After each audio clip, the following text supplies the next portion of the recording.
Great. So up next, we have medical technology, discovering AI and virtual reality. And so I am going to turn it over to our next speaker. But before I do want to say congratulations to Jennifer F. and Vernon Y. for winning our t-shirts in the last 2 sessions. Don't forget, we give away one every session, so you have another chance to do so. So I'd like to turn it over right now to Lucas Grijalva from the University of Arizona SciTech Center. So Lucas, if you want to go ahead and share your screen. Okay, I will. Thank you. Let me turn my video on. It's part of my presentation. So, hello everyone. I'm Lucas Grijalva. As you can see, this isn't actually me, but it's part of my presentation, so bear with me. Originally, I had a recorded video to show you, which was me presenting all of this information. But I figured it'd be better if I verbally did it with you all in person. I'm not the best with talking to people, so I thought recording would be better, but I want to be engaged more with the audience, so I thought it'd be better if I just did the presentation as I was here. So with that, I will present and pull up the slideshow. Give me 1 second.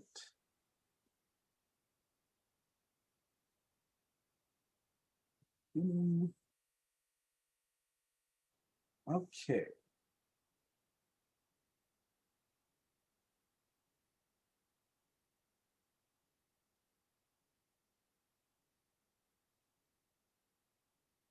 Okay, can everyone see the presentation?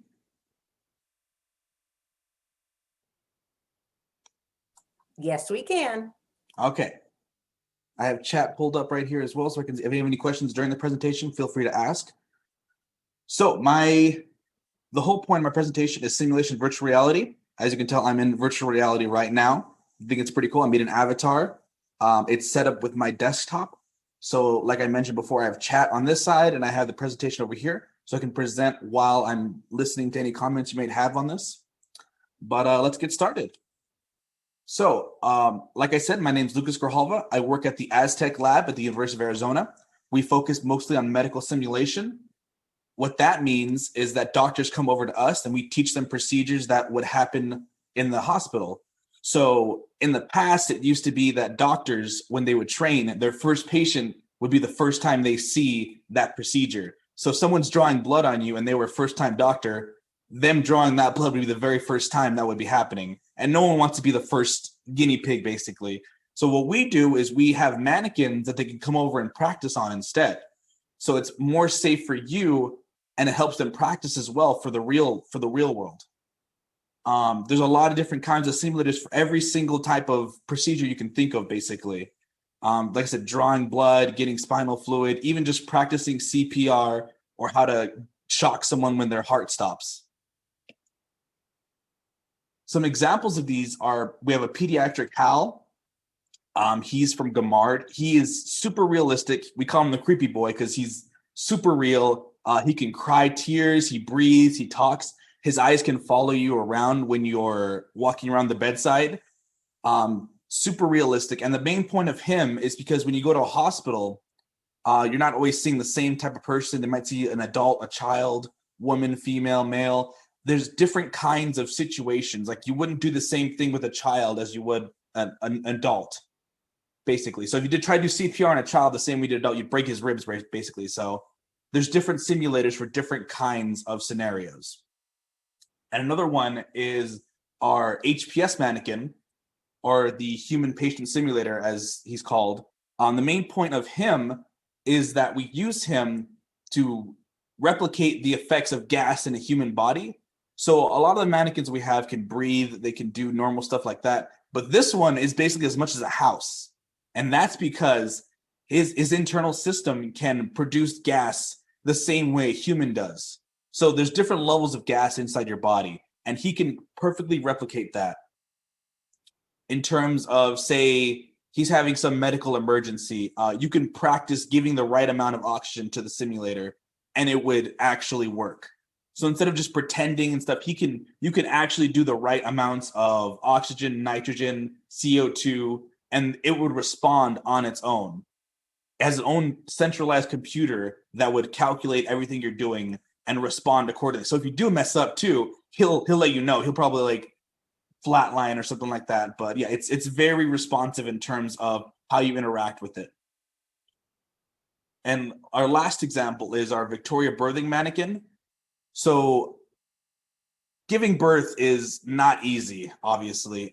You can't even practice it unless it's actually happening. So this mannequin is very important because it lets people practice that whole process, how to do the right procedure, how to handle the situation, which is not as easily repeatable. So it's very important that that is taken care of, and anyone that's interested in that field can go and practice on that.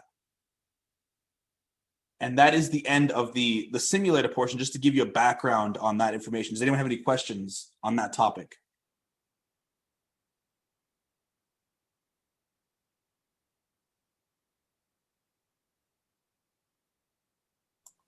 I think, Lucas, someone was asking how you created yourself as an avatar.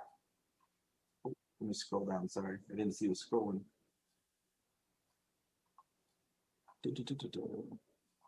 That's cool. So basically how I did this, there's a program called Loom that lets you create an avatar. And I combined it with an app called Spaces that uses virtual reality to create like a virtual background. And I just combined them together. I imported this model and put it on here. So Yanma asked, why do we have to use mannequins? So mannequins are better to use than a real person. So if you want to practice drawing blood, it's better to use a mannequin than a real person. You don't want to hurt someone or have any problems come up when you're practicing on a mannequin. They can be fixed. They can be sent away and fixed, or parts replaced. But a real person could get hurt or something bad could happen, and we want to avoid that. We want to keep everything safe as possible. So the mannequins are made by different companies. They're basically just plastic shells put over different computer parts. So the inside's a giant computer. They have like springs that move the chest up and down when they breathe. They have like muscles that move the eyes and gears and stuff. So they're very much just walking computers.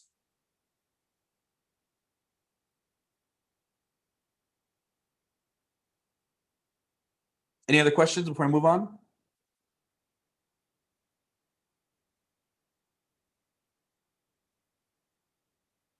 Double check. I think that's everything. So I'll move on to the virtual reality part.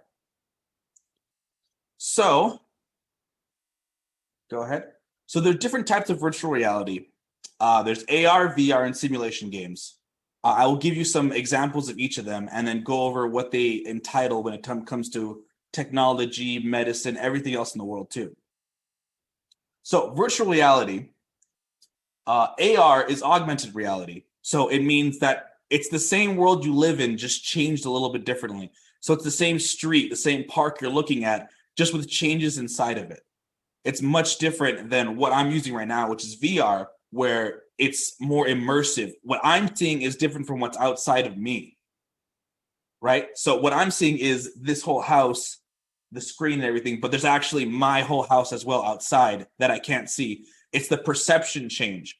So for AR, your perception is altered, but for VR, your perception's changed. As for simulation games, it's more of a mindset. Your mind is altered in a way where you're simulating that kind of activity. So simulation games, there's different types, and there's reality, business, government, construction, piloting, everything you can think of in terms of a different mind state of where you are.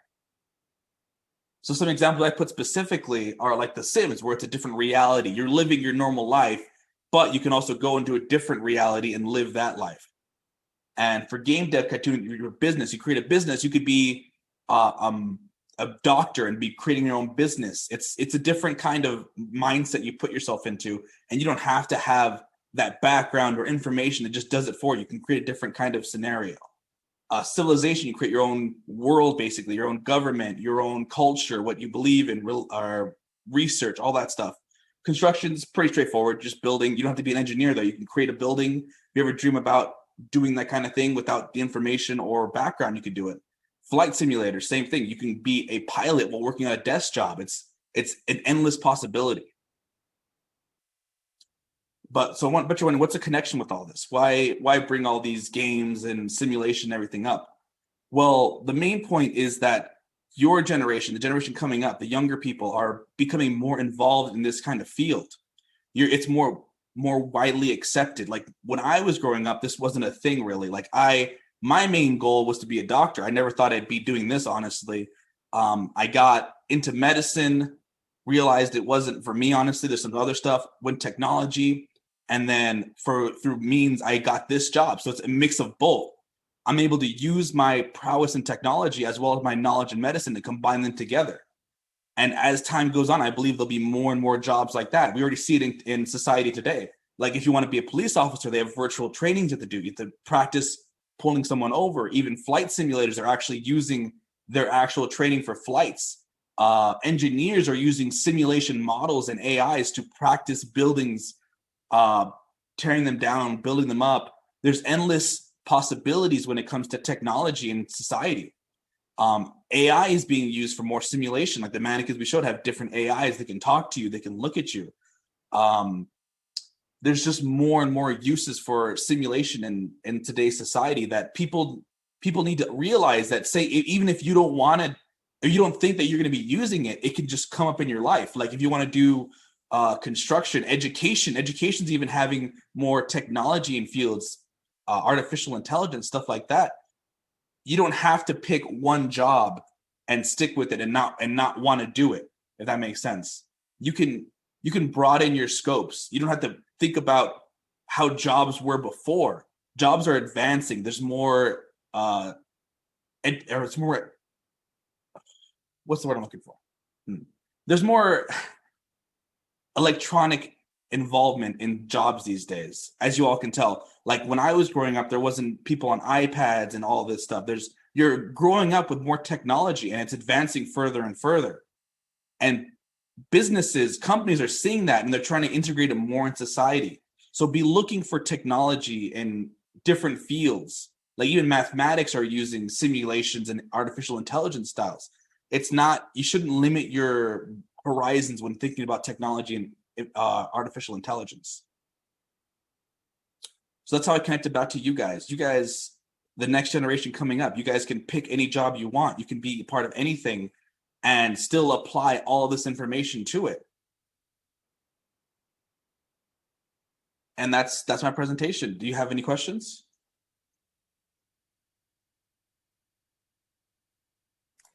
I think we had a couple of questions. If you, Lucas, one of them was they're very interested in your virtual reality or augmented reality, your avatar that you've created. And they'd like to know, how do I do that myself? How can I turn myself into an avatar? Do you have any recommendations on programs or things that they can use? Yes, 1 second. Let me just move over here and scroll because it's not auto scrolling. Okay, so. And right now we're not seeing you, we're just seeing your big screen. There we go. Okay, so doctors use VR as well. We're actually in our lab, the SciTech lab, University of Arizona, we're creating a simulation using VR as well that doctors can practice brain surgery through the nose. So we have a VR headset that they can use tools to practice doing actual brain surgery through the nose without actually having a patient. And we're hoping to get that patented and created so everyone around the world can use that. And like I said, Caroline, I work at the Aztec lab at the U of A. We are open to everyone. We have tours scheduled once a month. We're not doing them right now with everything going on, but we plan to in the next few months to reopen them again. You can always apply we have open tours with hands-on activities you can practice. So you can practice doing CPR on a mannequin. We can show you our own makerspace. If you went for the previous demonstration, we have our own makerspace as well. You can practice making molds and whatnot. We'll show you around our control room where we control the mannequins and everything. So feel free to go to our website and look for when we have. Oh, there it is right there. Yep. That's our website link. We will open up our tours very soon.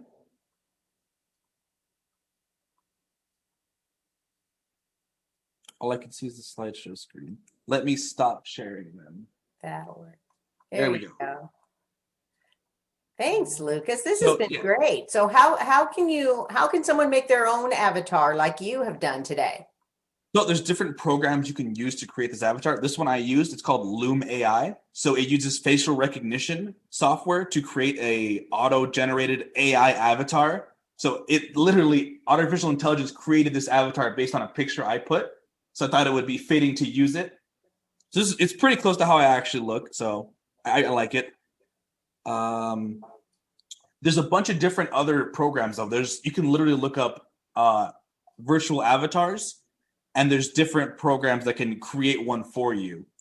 I just happened to import this one to a different app that uses my VR. So it's auto rigged. It has this one has skeletons. I can move my arms and hands and everything. It has mouth tracking, so it almost looks like I'm talking, but at least it knows my mouth is opening. So you mentioned that you work at the AzTech Center. So are you a student? Are you an employee? And tell us a little bit about your path to how you got to where you are today. So I am a recent graduate of U of A. I graduated last year, actually. I majored in information science technology with a minor in biochemistry. So I started in biochemistry, realized it wasn't for me, switched over to information science. I still had a lot of it done, so I got a minor in that, graduated. I worked at the U of A as a student worker, and my old boss actually is the event coordinator for the lab. And she said, hey, I know that you're in this field. You want to try to apply here? And lo and behold, I got the job because of my background and information I had before. So like I said, it worked out perfectly with my background in medicine, my background in technology. This is exactly what they needed. That's great. So are most of the people using the AzTech Center medical students, or I've heard there's a simulation center where they train folks from outside of the medical field in the medical school? It's mostly medical, but it's not only just the hospital. We do like air evac.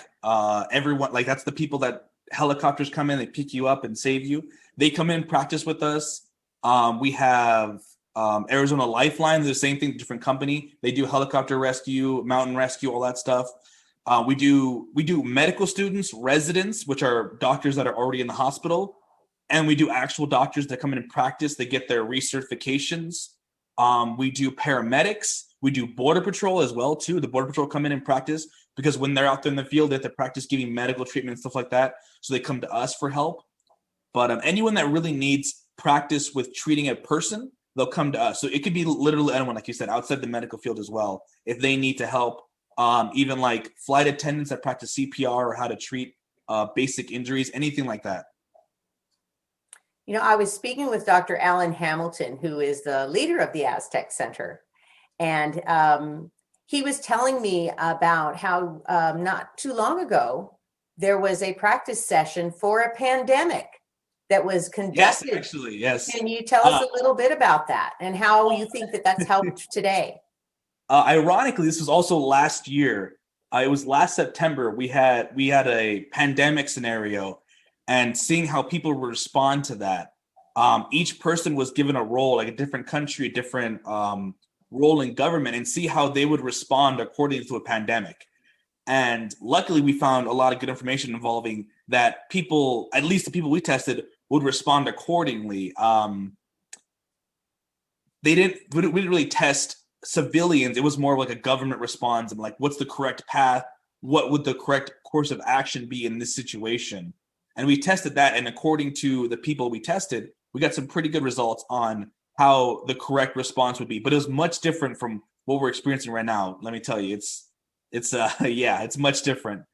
But it is ironic that we tested that right before the pandemic started. So he was very worried that we might not see the same results. But well, yeah, where we are right now is not too bad, honestly. Arizona's doing much better, so everyone's getting vaccinated. So great.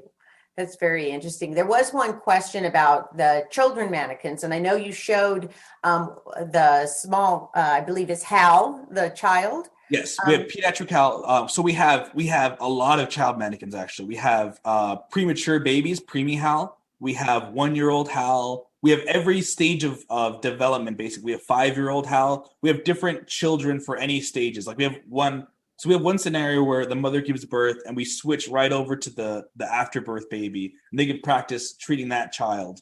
So we have a very diverse library of mannequins.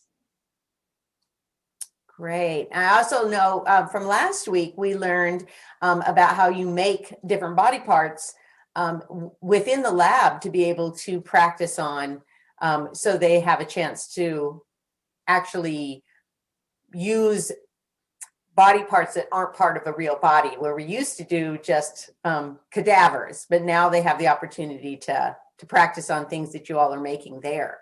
Exactly, yes. Like we have IV arms. We can practice. It's just the arm, so you don't need the full mannequin. You can use just the arm to practice IV. If you need spinal fluid, we have a back where you can practice that with. If you need to make an incision in the throat, so you guys know in movies where they get the pen and they stab them in the throat. That's actually a thing, but you don't use a pen. You actually use a medical procedure to cut it. It's called a cricoid. You cut the cricoid membrane. And we have a trainer for that where you cut the throat, you can practice putting in the breathing tube. So it's very flexible on the things we can use. Like you said, we can use body parts instead of a human body, which a lot of people aren't okay with. So it's easier to practice on. And like I said, if you're the first person getting that procedure done, you don't want it to be some amateur. You want someone who's practiced and trained with it. One question was, can they use just virtual reality instead of mannequins? We're not at that point yet, but we're trying to get to that point where it's more immersive and more virtual rather than AR. Like right now we have AR procedures. Like you can put on AR goggles and practice suturing. We have that in the lab right now, but we're not fully integrated in virtual reality yet. But like I said, we're trying to get there. Technology is advancing. We're becoming more and more available with the technology we have. So hopefully someone coming up can invent a program that we can use virtual reality with. The main problems are called haptic feedback. So to make that easier to understand for you guys, it's like when you touch something, you can feel it, right? But in VR, like when I grip and close, I can't grab something and feel it. So that's a big problem that we're having with VR right now. When you're a surgeon, you need that feeling of like when you're pushing it in, you can feel the resistance and get used to it, like you're suturing or like giving someone stitches like on their skin. You need to feel how it feels with the skin and resistance, which mannequins and other trainers we have can help with when you're practicing, like how human skin feels when you're suturing it, or how deep you get the cut when you have a knife. That's the biggest problem with VR, that we can't use it really as much right now. Well, that's amazing that you have access to all of those different types of